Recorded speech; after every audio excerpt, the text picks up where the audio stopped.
안녕하세요. 건강 365 아나운서 최인경입니다.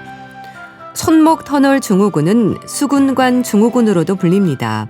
같은 의미인 거죠. 수근관은 어디를 말하는 걸까요? 원인을 얘기할 때 정중신경이라는 말을 하는데 정중신경은 또 뭘 말하는 걸까요? 수근관이 좁아지고 정중신경이 손상된다는 게 어떤 의미인지 이해해야 하지 않을까 싶은데요. 손목 통증은 물론 손바닥과 손가락이 평소와 다른 이상이 생겼을 때 손목 터널 증후군을 의심할 수 있습니다. 아프고 저리고 특히 밤에 증상이 심해지기도 하는데요. 손목 터널 증후군의 위험이 높은 여러 원인들이 있지 않을까 싶습니다. 특히 한의학에서는 손목 터널 증후군을 어떻게 다루는지 오늘 함께 생각해 보겠습니다.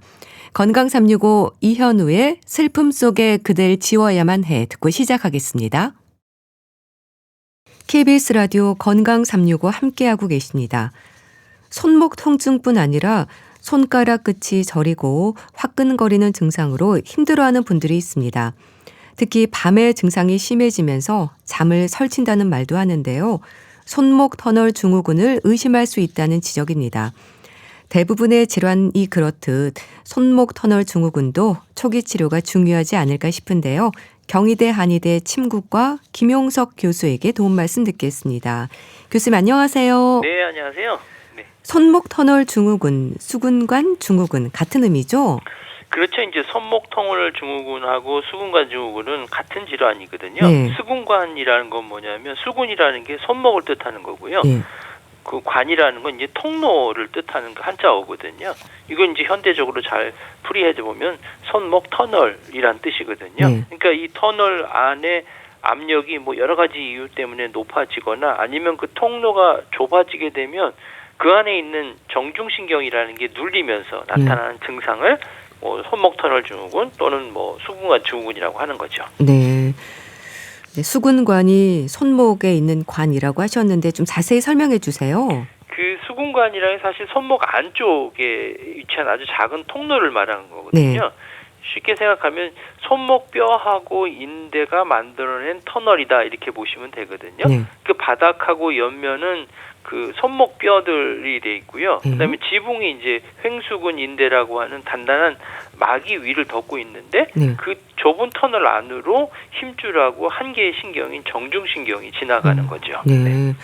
그럼 손목 터널로도 불리는 건 의미가 있는 걸까요? 그렇죠. 이제 터널이라는 것은 입구하고 출구가 있죠. 네. 그리고 주변에 단단한 벽으로 둘러싸여 있는 것처럼 네. 손목 터널도 바닥에는 이 뼈하고 또 천장 위 지붕은 단단한 인대로 막혀 있어서 내부 압력이 높아져도 밖으로 팽창할 수가 없잖아요. 네. 그래서 내부가 조금만 부어도 터널 안에 신경이 꼼짝없이 눌리는 현상이 나타나잖아요. 그래서 터널이라는 단어가 또 완벽하게 이런 증상들이나 현상들을 표현한 것이라고 볼 수가 있죠. 네.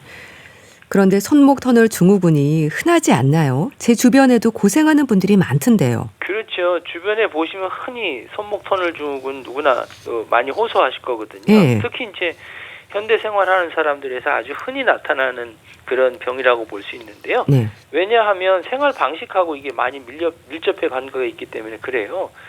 컴퓨터 키보드나 마우스를 장시간 사용하는 그런 분들뿐만 아니라 네. 최근에는 이제 스마트폰 사용 시간이 길어졌잖아요. 그러니까 손목에 가해지는 부담이 더 늘어나기 때문에 네. 전 연령층에 걸쳐서 나타나는 거고요. 또 반복적으로 손목을 구부리고 펴는 가사 노동 있잖아요. 빨래나 요리나 청소 이 때문에 중년층의 어떤 여성들에게 많이 나타나고요. 또 직업적으로도 요리하는 분이나 미용사나 음악하는 분들은 손을 구부리고 하는 일들이 많잖아요. 그리고 정교하고 빠르게 하는 일들을 해야 되니까 그런 분들이 좀 많이 나타나죠. 네. 증상은 어떻습니까? 시큰거리고 아프고 화끈거리기도 하고 저린다는 말도 하고요. 표현이 다양하던데요. 그렇죠. 이제 환자분마다 표현이 제각기 나타나거든요. 네. 그렇게 되는 이유는 아무래도 정중신경이라는 게 눌리는 정도나 또 양상에 따라서 우리 뇌에서 이런 감각을 느끼는 것이 좀 다르기 때문에 그런 거거든요. 네. 그러니까 신경이라는 게 단순히 뭐 눌려서 아픈 것뿐만 아니라 온도라든지 진동이라든지 뭐 촉감을 모두 감당하기 때문에 네. 다양한 증상이 나타날 수 있는 거거든요. 우리가 이제 저리고 따끔거리는 거는 이 정중신경이라는 게 물리적으로 눌리게 되면 예. 피가 안 통할 때 발이 저린 것 같은 그런 현상이 나타나는 네. 거거든요. 특히 이제 엄지손가락, 두 번째 손가락, 세 번째 손가락 그리고 약지 절반 부위가 주로 이런 증상이 나타나고요. 네.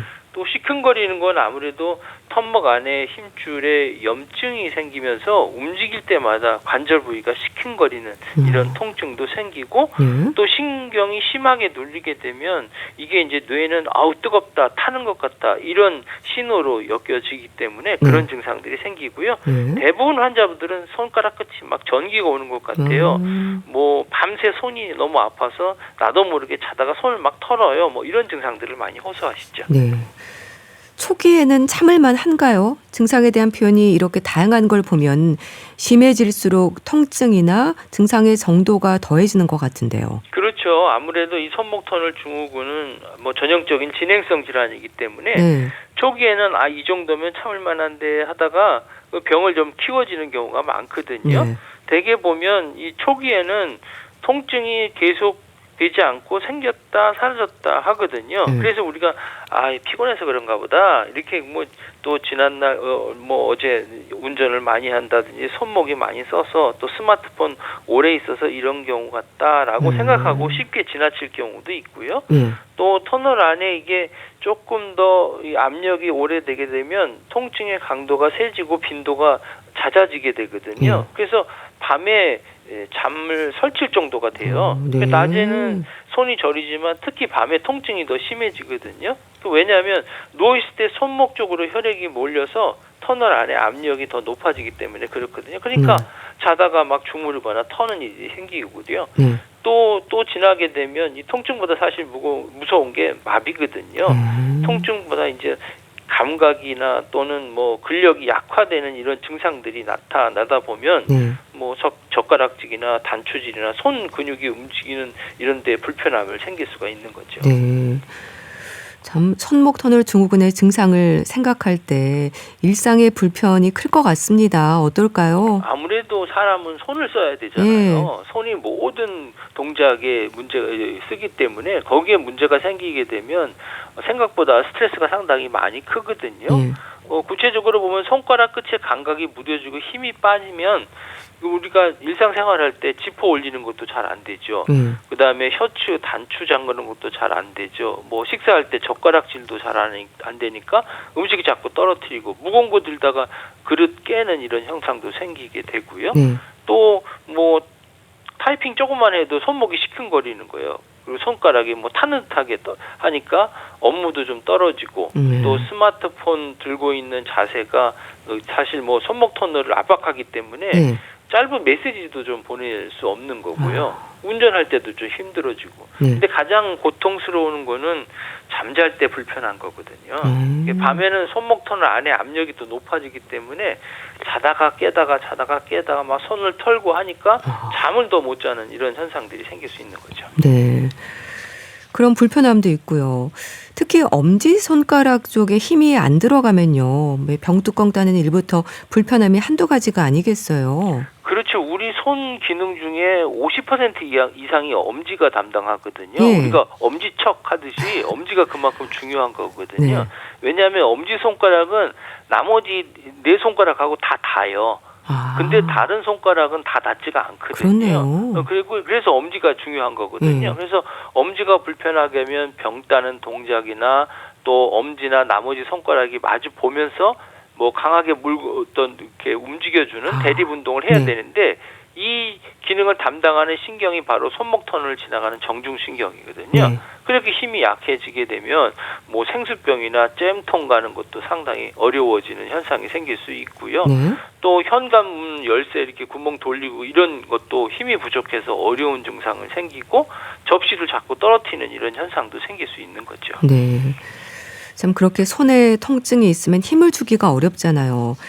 그럼에도 통증을 참고 손을 쓰다 보면 어떤 위험이 있을까요? 사실 사실 그 아프면 이게 힘을 주기 어렵게 되잖아요. 예. 그거는 우리 몸을 보호하기 위한 신호거든요.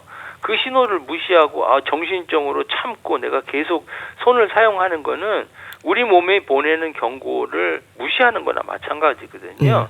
그러면 단순히 더 아파지는 것 이상의 어떻게 보면 어떤 손상 정도가 더 심해질 수가 있거든요. 통증을 참고 계속 쓰면 신경으로 가는 혈류가 완전히 차단돼서 신경세포가 죽게 된단 말이에요. 네. 그러면 나중에 그 터널을 넓혀주는 수술을 해도 죽은 신경은 살아나지 않기 때문에 손가락 감각이 둔해지거나 담회살처럼 느껴지는 이런 현상들이 생길 수 있는 거죠. 네. 이렇게 손의 운동 기능에 문제가 생기면요, 우리가 생각하는 이상으로 불편이 생기는 거죠. 정말 그렇죠. 우리 손의 기능은 사실 우리가 호흡하는 공기가 있어서 호흡하는 것처럼 당연하게 생각하지만 이 당연한 게 아니거든요. 손의 운동 기능에 문제가 생기는 건 단순한 불편함을 넘어서 내 스스로 뭔가 할 수 있는 일이 없어지는 것과 마찬가지거든요. 그러니까 사소한 아주 일조차도 내 힘으로 못하니까 다른 사람을 도움을 받아야 된단 말이에요. 양치를 할 때도 칫솔을 꽉 쥐지 못해서 헛돌기도 하고 머리 감을 때 손끝에 힘이 들어가지 않아서 제대로 씻기도 어렵게 되는 거잖아요. 그러니까 앞에 말씀드린 대로 단추 잠기거나 운동화 끈 묶거나 이런 것들도 잘 안 되는 거란 말이거든요. 또 사람은 도구를 쓰기 때문에 손이 기능이 떨어지면 제대로 할 수 없단 말이죠. 그래서 스마트폰도 못하죠. 볼펜에 힘인지도 안 지어지니까 필기도 어려워지는 이런 현상들이 생기고요. 아무래도 가장 위험한 건 안전에 어떤 문제가 있는 거거든요. 뜨거운 국물이나 냄비 같은 거 옮기다 힘이 떨어지면 이게 상상해 보세요. 아주 크게 다칠 수 있잖아요. 네. 반복적으로 이제 손목을 구부렸다 펴는 작업을 많이 할수록 문제가 된다고 하셨는데 그 원인이 뭘까요? 가사 노동 때문일까요? 여성들에게 더 많다는 얘기도 있던데요. 통계적으로 보면 여성이 남성보다 한 3배에서 5배 정도 많이 나타나는 것으로 알려져 있거든요. 그런데 단순히 손을 많이 써서라는 이유 외에도 여성에게는 좀 취약한 그런 생물학적인 또는 환경적인 요인들이 복합적으로 사용한다고 볼 수 있거든요. 여성분들은 아무래도 해박적으로 남성에 비해서 이 손목 터널의 어떤 절대적인 크기가 좀 좁아요. 근데 좁은데 그 통로는 좁은데 그 안으로 들어가는 힘줄이나 신경의 부피가 차이가 적다 보니까 작은 붓기나 염증에도 신경이 쉽게 손상을 받아서 압박을 받게 되는 거고요. 또 여성은 아무래도 호르몬의 어떤 영향을 받게 되나요. 체내 수분이 정체되고 자꾸 붓는 현상이 생겨버리니까 아무래도 특히 중년 여성 환자인 경우는 폐경 이후에 또 호르몬 변화 때문에 이렇게 나타날 수도 있고 여성은 아무래도 요리나 설거지나 빨래나 이런 가사 업무가 대개 손목을 많이 쓰잖아요. 꺾거나 비트나 이런 동작이 많기 때문에 반복적으로 지속적으로 하다면 문제가 생길 수도 있고 그 외에도 당뇨병이나 류마티스 관절염이나 갑상선 기능이 떨어지는 현상들 같은 경우는 염증이나 부종이 생기기 때문에 이런 발생이 생길 수가 있지요. 네. 그러면 손목 터널의 힘줄과 신경을 생각하면 여러 개의 힘줄 중에 하나만 문제가 생겨도 증상이 생기는 건가요? 9개 힘줄 중에 단 하나에만 문제가 생겨도 증상이 나타날 수는 있거든요. 왜냐하면 이 터널이라는 구조 때문에 그래요. 터널에 꽉 차 있으면 힘줄 하나가 염증 때문에 조금이라도 붓게 되면 터널 안에 다른 근육에도 다른 힘줄에도 문제가 생길 수 있거든요. 그리고 가장 말랑말랑하고 약한 존재가 정중신경인데 그게 그대로 눌려버리는 거예요. 그러니까 전체가 부을 필요도 없이 단 하나의 힘줄만 붓고 비대해줘도 터널 안에 압력이 즉각적으로 높아지고 그래서 약해져 있는 신경을 압박하기 때문에 이런 현상들이 생겨버릴 수 있는 거죠. 힘줄이 붓는다는 말도 하던데 이건 어떤 의미인가요? 힘줄이 붓는다는 것은 건에 염증이 생겼다 이렇게 표현할 수 있는데요. 사실 우리 몸의 힘줄이라는 것은 건초, 힘줄집이라고 하는 분이 얇은 막에 쌓여 있거든요. 그 막 안에는 아주 미끄러운 어떤 액체가 들어있어서 우리가 손을 움직일 때마다 윤활 역할을 하는 거예요. 그런데 이게 손목을 많이 쓰게 되면 계속 움직이니까 힘줄하고 그 막 사이에 마찰이 생길 거 아니에요. 예. 그러면 열도 나고, 그리고 마찰이 반복되면 그 막도 두꺼워지고, 그리고 내부에 물이 차면서 부어오르잖아요. 그걸 우리가 힘줄이 부었다 이렇게 얘기하는 거죠. 네.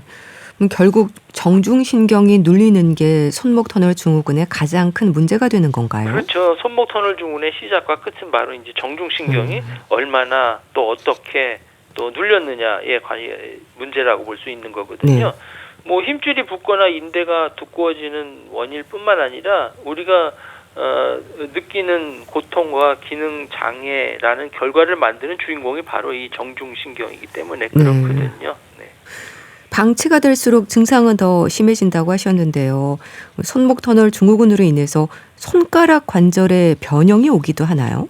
결론적으로 보면 손목 터널 증후군 자체가 뭐 우리가 관절 변형이 온 걸 류마티스 관절염처럼 생각하잖아요. 네. 그러니까 류마티스 관절염처럼 손목 관절 자체를 직접적으로 비틀거나 어떤 변형을 일으키지는 않아요. 근데 방치해 두고 신경 압박이 극에 달하면 관절이 마치 꺾인 것처럼 보이는 이런 구조적인 변화가 일어나거든요. 겉으로 보기에는 손이 변형된 것처럼 보일 수 있지만 뼈가 휘는 것이 아니라 살이 빠지는 거거든요. 특히 이제 엄지손가락 뿌리 부분의 도톰한 근육이 신경 마비로 인해서 점점 말라지게 되거든요. 그리고 움푹 패이면서 엄지손가락이 힘없이 뒤로 밀리거나 위치가 이상해져서 손가락 전체가 기형으로 변한 것처럼 보이게 되는 거죠. 네. 뜨거운 물에 손을 담그거나 찜질을 하는 분도 있던데요. 도움이 될까요? 사실 뭐 찜질 따뜻한 물에 손을 담그는 거는 증상에 따라서는 득이 될 수도 있지만 그렇지 않은 경우는 또 독이 될 수도 있거든요. 특히 뭐 증상이 오래되고 늘 손이 차갑고 뻣뻣한 느낌이 올 때는 따뜻한 찜질을 하게 되면 그 따뜻한 열기가 손목 터널 주변에 있는 그 경직된 근육이나 인대를 부드럽게 해주고 혈액순환 좋게 해주니까 도움을 줄 수는 있거든요. 그런데 손목을 무리하게 사용한 후에 뭐 급성적인 염증이 생겼다는 거잖아요. 그러니까 힘줄이 빨갛게 달아올 때는 옴질을 하게 되면 불난 집에다 더 불을 붙이는 거나 마찬가지죠. 그런 경우는 차갑게 해줄 필요가 있는 거거든요. 또 특히 이제 찜질할 때 너무 뜨거운 온도는 피해야 되고요. 왜냐하면 본인이 뜨겁다고 느끼지 못하는 그런 어떤 상황이 있을 때 저온 화상을 입는 경우가 많기 때문에 그래요. 네. 그럼 손목 터널 증후군에 대한 한방 치료는 침치료일까요? 1침 2구 3약이라 했듯이 1침의 침이 첫 번째 치료 방법 중에 하나이고 가장 핵심적인 방법이거든요. 또 침뿐만 아니라 뭐 신경을 압박을 해소하고 염증을 줄여주기 위해서 뭐 전기침이라든지 또 소염 작용이 강한 뭐 봉약침이라든지 약침이라든지 이런 부분들을 또 염증을 가라앉히는데 또 효과적이고요. 또 최근에는 이런 만성 환자의 경우에는 터널 내부 인대가 두꺼워져서 신경이 붙어 있는 경우가 많거든요. 이게 뭐 칼침이라고 해서 도침이라고 해서 이거를 유착된 부위를 미세하게 절개해서 공간을 만들어주는 이런 어떻게 보면 신경의 숨통을 틔워주는 그런 도침 치료라는 것도 하지요. 네, 여러 침 치료가 있는 건데요.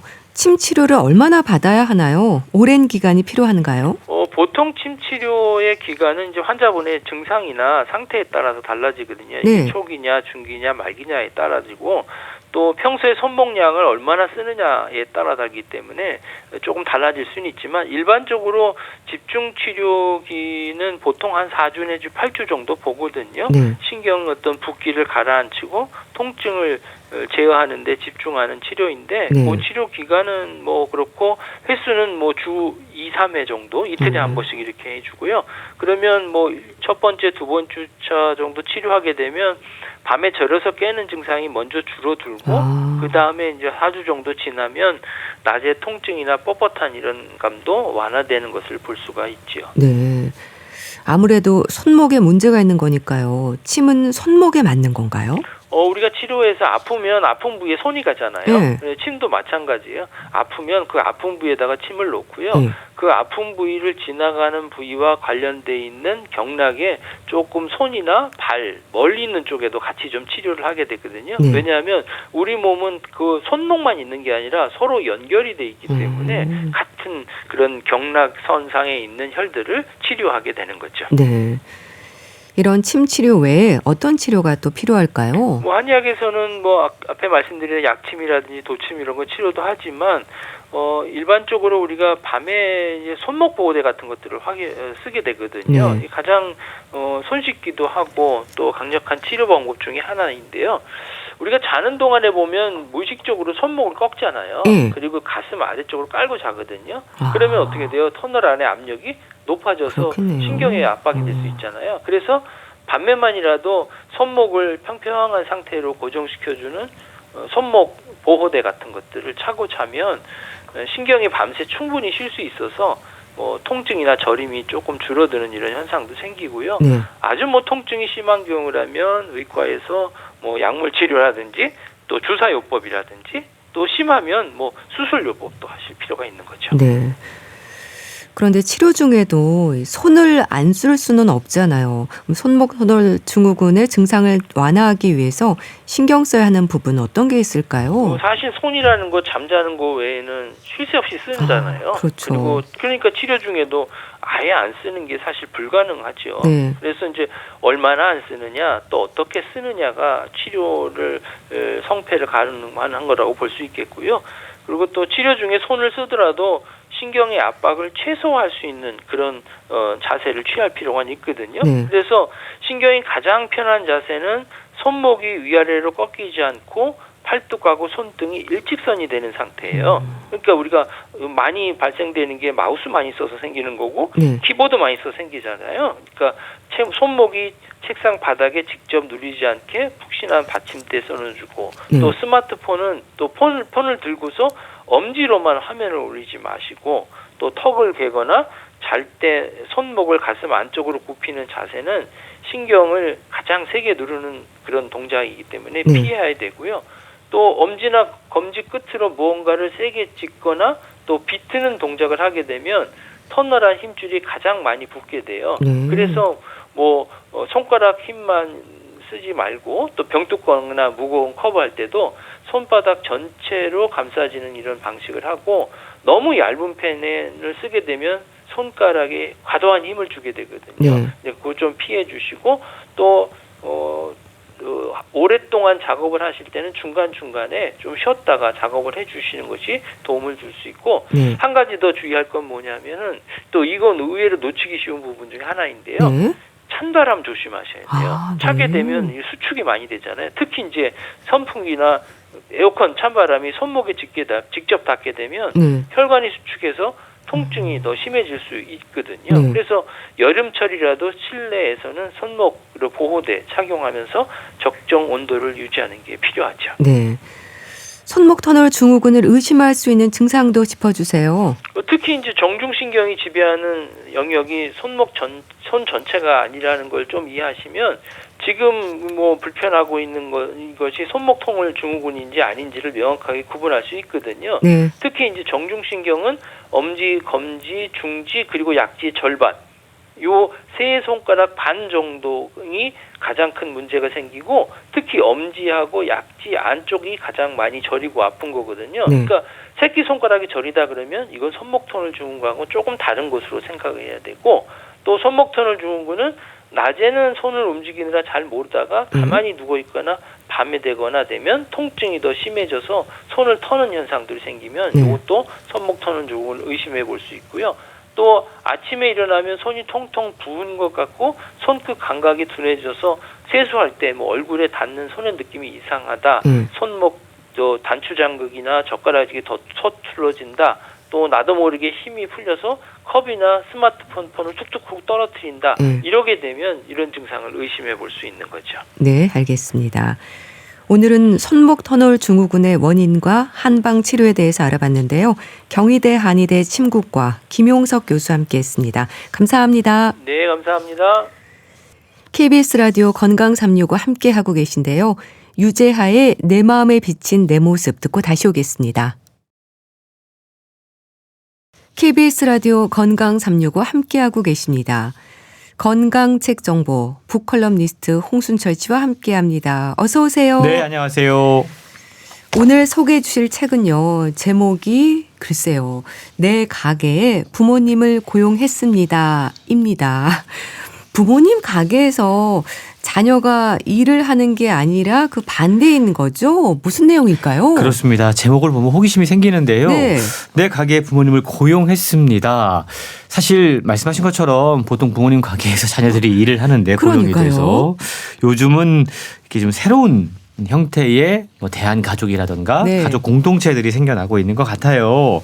사실 부모와 자녀 사이에 우리나라는 전통적인 어떤 효라는 가치관이 있지 않습니까? 네. 그래서 부모가 나이 드시면 자녀 입장에서는 돌보고 사실 챙겨드려야 하는 게 당연하다라고 생각을 합니다. 네. 그런데 부모께서 나이 드는 걸 지켜보는 게 자식 입장에서도 보통 힘든 일이 아니거든요. 그렇죠. 부모님이 언제나 든든한 버팀목이 되어줄 줄 알았는데 네. 여기저기 아프다라는 하소연을 하시면 그리고 점점 더 혼자서 할 수 있는 것들이 줄어들면 자녀 입장에서는 참 안타깝습니다. 그렇죠. 어떻게 해야 될지 모르죠. 네. 요즘 또 핵가족이기 때문에 이 부모와 자녀가 함께 가구를 꾸려가지고 사는 분들도 많지 않거든요. 안타깝고 애처로운 상황들이 이어질 수 있는데요. 네. 우리가 초고령화 사회에 진입했지 않습니까? 이제 대한민국에서도 나이 든 자식이 더 나이 든 부모를 간병해야 하는 노노간병이 너무나 흔한 일이 되어가고 있습니다. 그렇죠. 일본 같은 경우에도 네. 60대, 70대 어르신들이 자신의 부모를 또 돌보는 맞아요. 노노간병들이 흔한 일이 되어가고 있는데요. 네. 그래서 오늘 책이 뭔가 부모와 자식 사이의 새로운 관계 설정에 대한 일종의 힌트를 줄 수 있을 것 같습니다.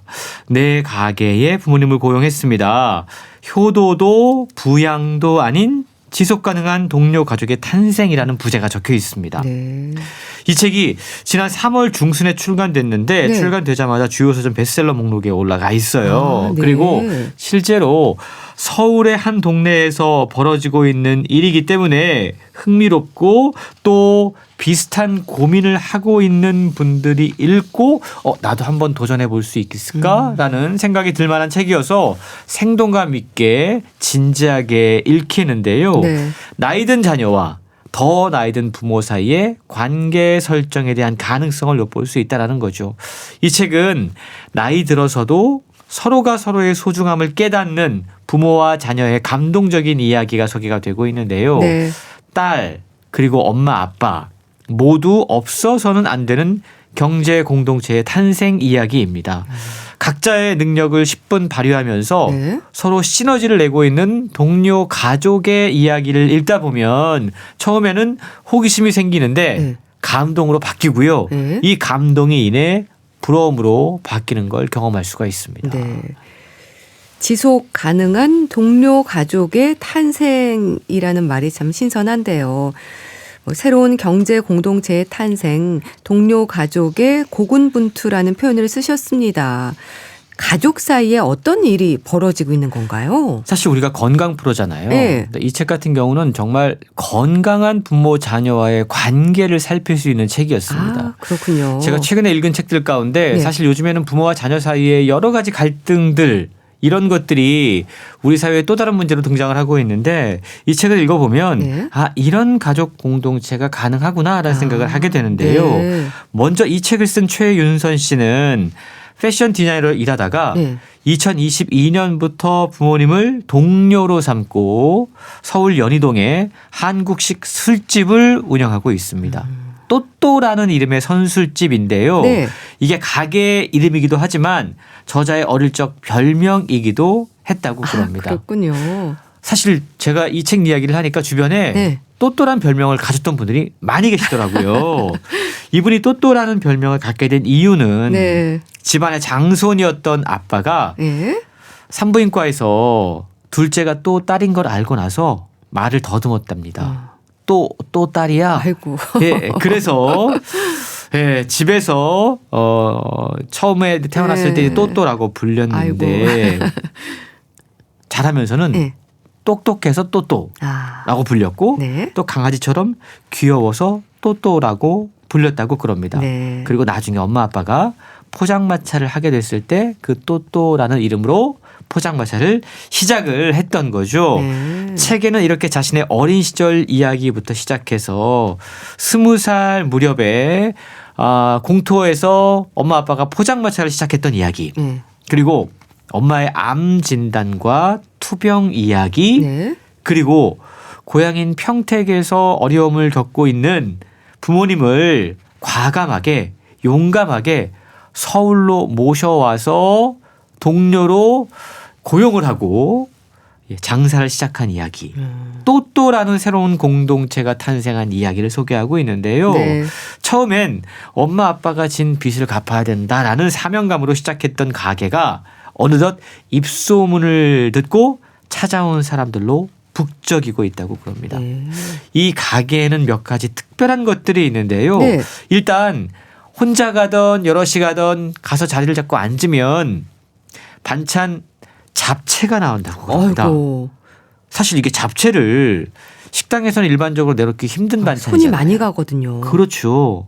그리고 그 가게에는 조리실장인 어머니의 이름을 딴 민자 부대찌개가 있는데 네. 아주 인기 메뉴라고 그럽니다. 아. 그리고 인턴으로 시작을 해서 어느새 정직원이 된 아버지가 홀을 지키면서 손님들을 맞이하고 있다고 그래요. 네.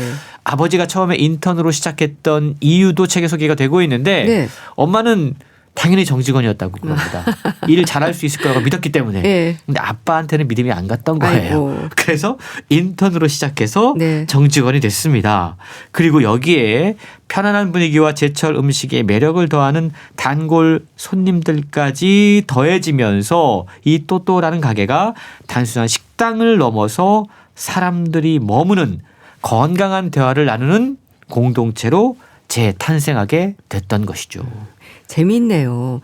동료가 된 부모님, 또 어머니의 이름을 딴 민자 부대찌개, 인턴을 거쳐서 정직원이 된 아버지. 아유, 재밌고 특이하네요. 그렇습니다. 이 책은요, 한 가족의 사실 치열한 생존기거든요. 네. 그러면서 가족이 조금씩 서로의 마음을 열고 서로의 필요를 채워가는 한편의 드라마 같은 이야기입니다. 네. 그래서 감동적인데요.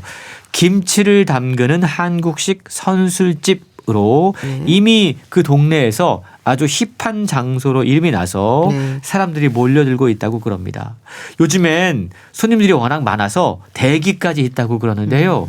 대기를 할 때는 이 젊은이들이 좋아하는 브랜드 힙한 모자를 눌러 쓴 70대 인턴 철규님이 손님들을 리스트를 적고 있고요. 네. 38년 내공의 손맛을 지닌 조리실장 민자님이 음식을 만듭니다. 네. 그리고 90년대생 간여장 대표가 여기에서 일을 하고 있는 거죠. 네. 부모의 경륜 그리고 딸의 젊은 감각이 서로 합쳐져서 웃음꽃이 피어나는 일터가 만들어졌다는 겁니다. 네.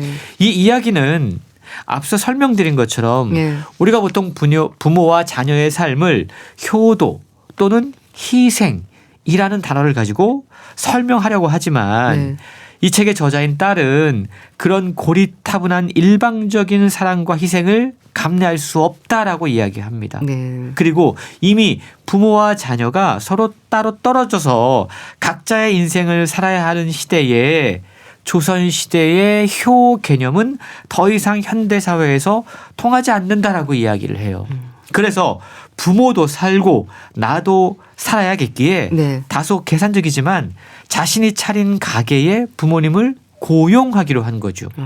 부모님에게 일을 드리고 네. 삶의 의욕을 되찾게 해드리고 제 역할을 주기로 결심했다는 겁니다. 왜냐하면 네. 사실 나이든 노후 세대에게 가장 괴로운 건 외로움이에요. 그렇죠. 그리고 사회 어디에서도 내가 쓸모없구나라는 그 느낌이거든요. 네. 이 딸의 가게에서 고용돼서 일을 하면서 부모님은 그러한 감정들을 없앨 수 있었다는 거죠. 네. 딸은 오토바이 배달로 잔뼈가 굵은 아버지를 신속 배달 및 수치 계산 담당 인턴으로 채용을 합니다. 네. 그리고 엄마는 수십 년 동안 정말 맛있는 요리를 자신에게 해 주었거든요. 밥집에 감동이 있었습니다. 네. 그래서 제철 요리의 마술사인 조리실장으로 고용을 합니다. 실제로 딸이 고용을 했기 때문에 부모에게 월급을 드리고요. 또 부모는 딸에게 그들의 삶의 지혜와 네. 노동력을 제공하고 있습니다. 이 말이 참 멋진데요. 우리는 서로가 서로에게 짐이 되는 대신에 네. 기꺼이 든든한 백이 되어주고 있다. 라는 이 말이 이 가족의 삶을 아주 압축적으로 보여주는 문장인 것 같습니다. 네, 참 멋지네요.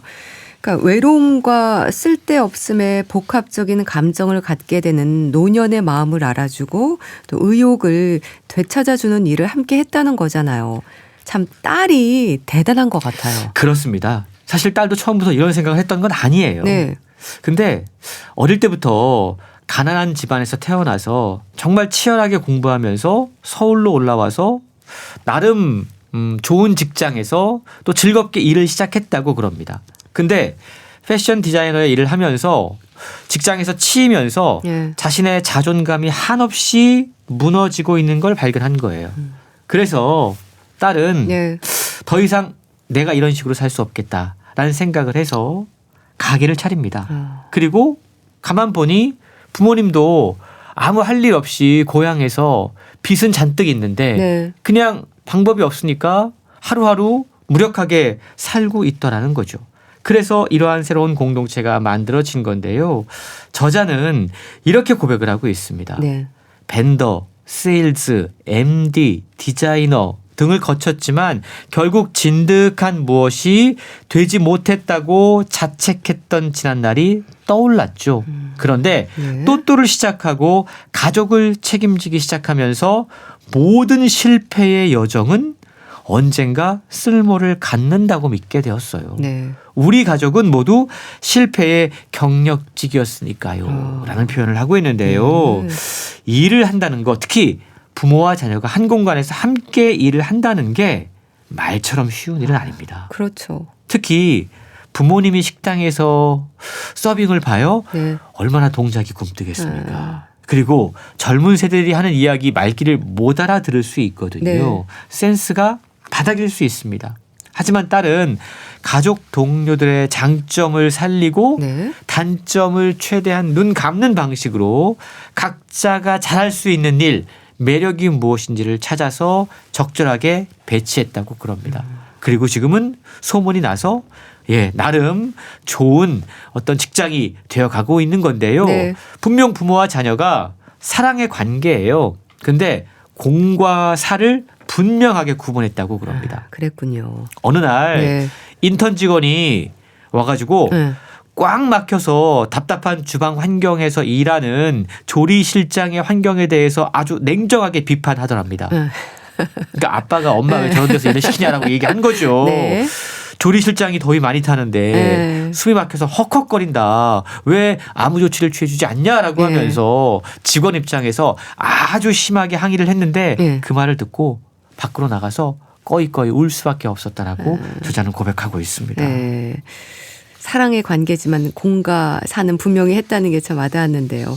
그런데요, 조리장 어머니, 정직원 아버지에 대한 얘기는 있는데 가게 주인인 딸의 역할, 딸의 얘기는 없네요. 사실 이 가게에 가신 최근에 갔다 온 분들 이야기를 좀 들어봤거든요. 네. 딸이 안 계시다고 그래요. 어머니. 그러니까 딸이 처음에 네. 컨셉을 잡고 네. 뭔가 좀 일을 시작을 하고 요즘 다른 뭔가를 고민하고 계신 것 같아요. 실제로 가게에 가보신 분들이 아니 아버지하고 조리실장님은 계신데 정작 주인장은 안 보이더라고요. 라고 얘기하더라고요. 네. 근데 어쨌든 이런 일을 시작한 것만으로도 사실 딸의 용기가 대단하다라고 이야기할 수 있는 거겠죠. 네. 뭐 여러 가지 역할들을 하고 있겠죠. 홍보라든가 이런 네. 것들. 책에 보면 이렇게 딸의 이야기, 엄마의 이야기, 아빠의 이야기가 소개가 되고 있는데요. 특히 저는 부모님이 이러한 상황에 대해서 어떻게 생각하고 있는가가 되게 궁금했거든요. 네. 추락했지만 별 볼 일 없이 살았지만 딸과 함께 새로운 뭔가를 한다라는 설렘과 용기 이걸 느끼고 있다라는 대목을 읽으면 네. 눈시울이 붉어집니다. 아, 이 가게가 소문이 나고 네. 또 감각 있는 사람들이 왜 또또라는 이 작은 선술집에 열광하는지를 책을 읽으면서 알게 되는데요. 네. 단순히 맛있는 음식만 있는 게 아니라 실패해도 다시 웃으면서 생계의 모델로 전환하는 이들의 회복 탄력성, 그리고 세대 차이를 유머로 승화시키는 센스, 무엇보다 제 말이 맞죠. 저는 다 계획이 있었으니까요. 라고 말하면서 네. 부모를 안심시키는 딸의 단단함이 느껴져서 감동적인데요. 네. 제가 이 책을 여러 문장으로 소개하는 것보다 책에 쓰여진 저자의 솔직 담백한 고백을 들려드리는 게 이 책이 왜 감동적으로 읽히고 있는지를 더 정확하게 전달해 드릴 수 있을 것 같습니다. 이렇게 적혀 있습니다. 네. 엄마의 음식 내공과 네. 의류회사에서 옷을 만들어 왔던 저의 미적 감각, 네. 아빠의 라이더 실력으로 백반집을 하면 딱이겠다 싶었죠. 우리는 가족의 선술집에서 함께 일하며 각자 이루고 싶은 모습 하나씩은 이미 이룬 것 같아요. 엄마는 주방에서 성실히 일하며 맛있는 것을 친절하게 나누며 사는 것, 이게 엄마의 꿈이었습니다. 네. 아빠는 나이 들었어도 젊은 세대와 유연하게 연결돼서 성취하면서 나야 되는 것, 이게 아빠의 꿈이었습니다. 네. 저는 태어나 한 번 무엇을 진하게 책임져 보는 것, 이게 나의 꿈이었습니다. 우리 가족은 매일 또 다른 꿈을 다시 꾸고 있어요. 라고 이야기합니다. 우리나라가 지금 초고령화 시대를 살고 있잖아요. 참 많은 걸 생각하게 하는 책인 것 같네요. 그렇습니다. 저자는 부모님의 노후가 보장되지 않은 상태에서 부모님을 뭔가 자신의 삶에서 완전히 배제하고 나 혼자서 그냥 떳떳하게 살기가 어려웠다라고 이야기합니다. 네. 그래서 부모님의 소중한 노후의 시간을 함께 보내기 위해서, 그리고 나를 위해 써달라고 부모님께 부탁을 드렸다라고 이야기를 해요. 부모님도 그런 딸을 믿고 이 딸의 욕심에 손을 잡아 주었던 것이죠. 네. 감동적인 이야기일 수밖에 없는데요. 이 책은 북펀딩을 통해서 만들어졌어요. 네. 그래서 책의 뒷표지에는 책이 출간되기 전에 원고를 먼저 읽어본 독자들의 추천사가 적혀 있는데요. 네. 읽고 또 읽어도 눈물이 났어요. 부모님에게 연락하게 되는 책이라고 적혀 있습니다. 이런 추천사만 읽어도 가슴이 따뜻해지고 마음이 요즘 말로 몽글몽글해지는 느낌이 듭니다. 네. 서로가 서로에게 짐이 되는 게 아닌 기꺼이 든든한 백이 되어준다는 거. 동료 가족이라고 하셨는데요. 참 멋진 일인 것 같습니다. 내 가게에 부모님을 고용했습니다. 소개해 주셨는데요. 잘 들었습니다. 북컬럼니스트 홍순철 씨 감사합니다. 고맙습니다. 루더 맨드로스의 If This World Were Mine 보내드리면서 인사드릴게요. 건강365 아나운서 최인경이었습니다. 고맙습니다.